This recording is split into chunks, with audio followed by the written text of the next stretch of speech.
All right, Richard Spoor Incorporated has filed a class action lawsuit against coal mining companies on behalf of former coal miners who contracted coal mine dust lung disease while working in mines. The suit seeks to address the historical issues faced by coal miners who have not been compensated.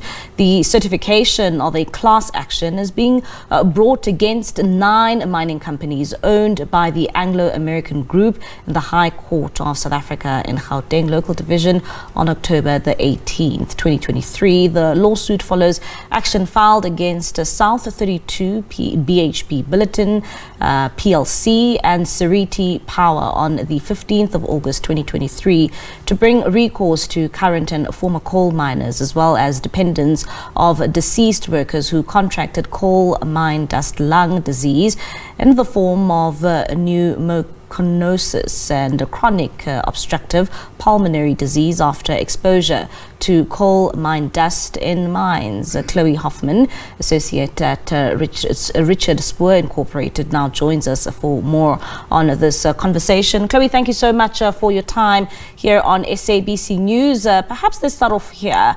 Is this a new lawsuit? I mean, we saw, something of this nature being filed not so long ago in August.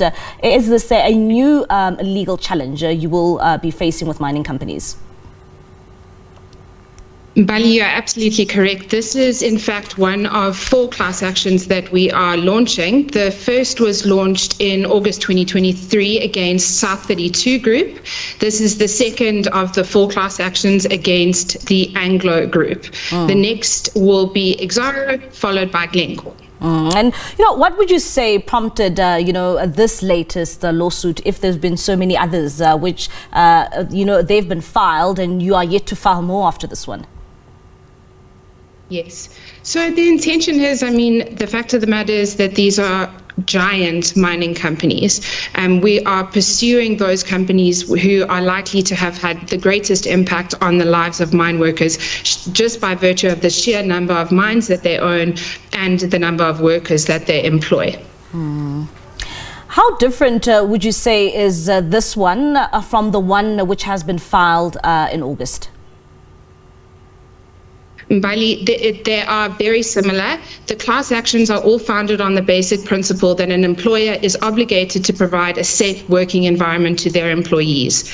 Each class action, we are pursuing that right for the mine workers. They were exposed to excessive dust levels underground, which have culminated in serious and very severe lung diseases and illnesses, which they were obligated to protect their employees against. They failed to do so, and it is on that basis that we are now pursuing them.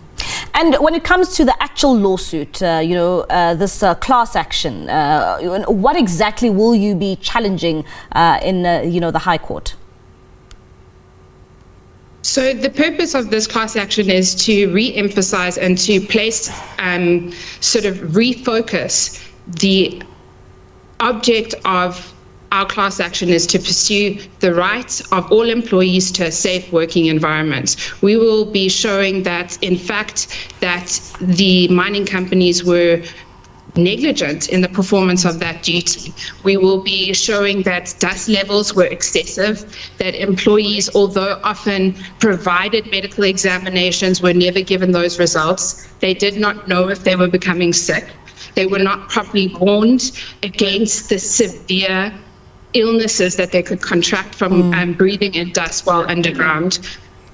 Chloe, when it comes to how this affected mine workers, perhaps maybe you can give us a bit of insight in terms of those you have spoken to, that will also form part of this class action. What exactly and how did those dust levels actually affect them and affect their health?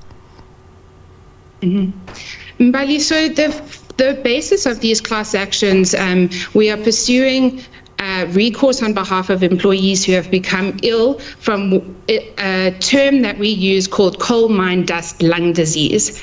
And within this category of disease, there are different forms, some of the most severe being pneumoconiosis, as you mentioned earlier, and COPD, which is chronic obstructive pulmonary disease. And effectively, it is the breakdown of the lungs. Our mine workers are not able to breathe. They speak about being unable to walk, unable to carry heavy things, effectively not being able to work, to provide for their families by virtue of the fact that they cannot breathe because the dust has impacted their lungs so badly. It is important for us to note that many of our class representatives during the process of a class action, which is notoriously long, have passed away because their illnesses have become so severe. They are not able to properly circulate oxygen within their systems, and this has implicated their life very severely, at times leading to death. And what makes this class action so important? You know, you speak about some of these miners can't walk, can't breathe properly, and it has ultimately affected how they live their lives. You know, what makes it so important to Richard Spoor Inc? I think firstly it is of course important to acknowledge that we are seeking some form of justice for the mine workers who have fallen ill and those who have since succumbed to their diseases. But more importantly, or not more importantly, but perhaps in looking to the future, is to encourage far greater focus on mine worker protection, safety protections that are implemented underground, the education, the training that is provided to mine workers, so that in the future we can avoid the proliferation of these types of diseases because of the dust levels that the mine workers are exposed to underground. We are attempting to have a long-lasting impact on the operation of the mining companies with a particular focus on worker protections. And what outcomes are you hoping for when it comes to, you know, these workers being compensated? You know, you speak of some who have already passed away, but their families have been, affected by, by these dust levels and these dust diseases. So, you know, when it comes to the outcome you want for these mine workers, what exactly is it? First, certainly being some form of financial compensation for the mine workers who have contracted these illnesses, not only to begin providing for themselves and their families again because they have been unable to work, but also to allow them access to adequate and proper medical intervention. Because the reality is that many of these mine workers have been left in a situation where they have contracted very serious lung diseases and cannot properly treat them. They don't have access to ordinary treatments such as oxygen. So that's the first goal of this class action. The second is, as you've mentioned, unfortunately, so many mine workers have already passed away. And so we are also pursuing compensation for the dependents of those mine workers. Yeah, all right. Thank you so much there, Chloe, and, for giving us that insight in terms of that class action lawsuit that has been filed again for various mining companies, and they're looking for compensation for those mine workers whose health has been affected quite badly. Of course, that is Chloe Hoffmann, associate at Richard Spoor Incorporated, who joined us via our video link.